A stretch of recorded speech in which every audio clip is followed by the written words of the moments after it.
Good morning, everyone. Going to talk a bit about this idea that capitulating to Putin is going to lead to a greater peace than countering Putin and Russia. But before I do that, I want to talk about Action Against Hunger. I'm super happy. I've got a flood of donations this week. Donated $530 to Action Against Hunger. And the Action Against Hunger team continues to work nonstop to support Ukrainian children and families with a lot of essentials in nutrition, hygiene kits, blankets to keep warm, mental health support, just cash for them to be able to purchase necessary goods, and much more. And we all know that conflicts such as the war in Ukraine drive hunger. In 2020, conflicts were the primary driver of hunger for 99 million people in 23 different countries, and now we're seeing it in Europe. Now in Ukraine and neighboring countries to Ukraine, more and more families are finding it hard to find food or when they're going to get their next meal or basic needs and supplies for survival, which is why I'm extraordinarily thankful that you guys continue to donate to me, and then I donate to Action Against Hunger. The receipt for this week's transaction will be posted at the end of this video. I wanted to give that somewhat good news, the donation, also the bad news about the hunger, before I get into really kind of a bummer post about what my feelings are with regard to capitulating to Putin's nuclear threats. So we have to imagine that in a world where this becomes more dangerous, and what people say is the peace, they're looking at an immediate peace over the long-term repercussions. So right now, Putin is threatening nuclear war. And perhaps the world concedes. This is what we don't want: nuclear war. Nobody wants World War III. I don't understand these people that are like, you just want World War III. No one on earth wants World War III, period, end of story, including Putin. Putin just wants what he wants. He doesn't want the world to go to war. But let's say the world concedes to Putin's nuclear saber rattling, and he gets to declare even a partial victory. And maybe Putin takes a step back. He calms down. But let's be honest, he will only do it for just a while, because we all know he wants Ukraine. And then he wants Georgia and Poland and the Baltics. He has stated that before openly. What becomes abundantly evident at that point is nuclear weapons are a superpower. They are an uncounterable trump card that anyone who has them can throw down to do essentially whatever they want. And this even works without deploying them. Just merely having them seems to become enough of a threat. So what inevitably happens is everyone wants a nuclear weapon for their own reasons. Some realize it's a perfect way to invade other countries and take what they want. Others realize it's a perfect way to defend their country from invaders. So many countries rush to obtain nuclear weapons. Taiwan against China, South Korea against North Korea and China, Japan against China and Russia, Saudi Arabia against Iran, Iran against Saudi and Israel, Ukraine, Poland, Romania, Georgia, and the Baltics against Russia. The list goes on. This nuclear race leads to a dozen or so countries obtaining tactical nuclear weapons. Aggressors start to threaten to invade other nations who don't have their own nukes. It's whoever gets them first wins. The race becomes unstoppable, and it ramps up rapidly as countries ignore cries from the US and Western nations to stop. We double the number of nuclear states as 10 or so countries with nuclear weapons right now, if you count Germany, so 10 and counting Germany, turn into 20 or maybe even more. One or two evil dictators actually decide to use them, likely in the Middle East, which at that time no one would be able to prevent.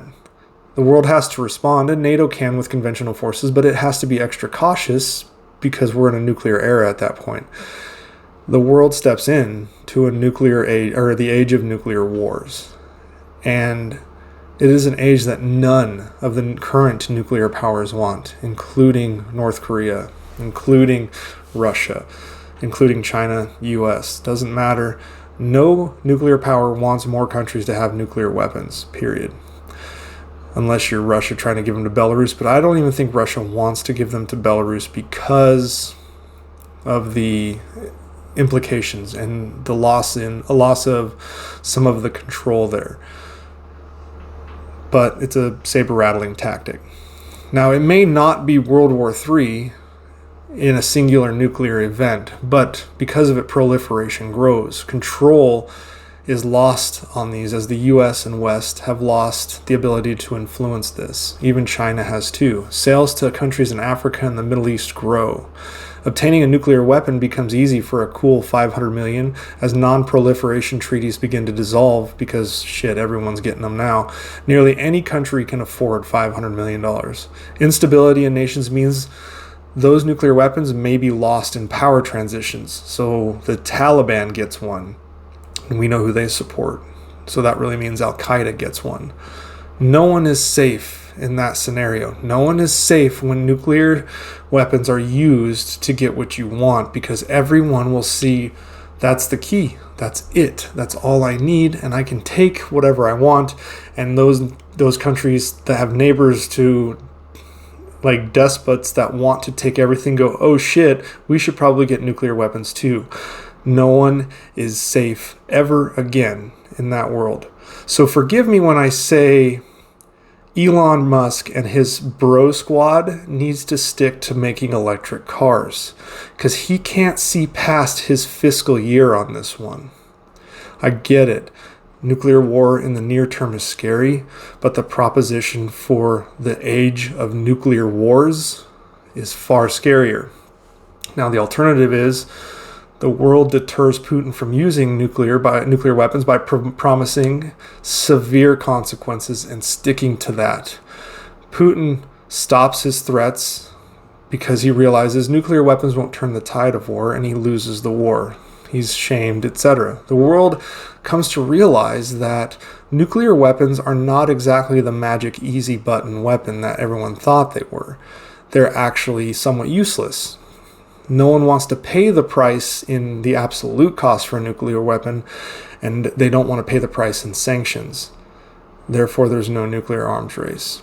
That is why we need to stop Putin conventionally, and it'll take time. It'll take time through sanctions, through influence, through supplying the Ukrainians, through helping them. And even if Putin uses a nuclear weapon in Ukraine, the West will not respond with a nuclear weapon. Russia will immediately be a pariah, will likely lose support from other countries, including India and possibly even China. So the idea that we form a peace with Putin to avert an immediate nuclear war is very short-sighted and is not going to work, because the minute other even moderately evil nations to see that they're working, they're going to push hard to get one, and any foes they have will have to push as a defense to get one as well.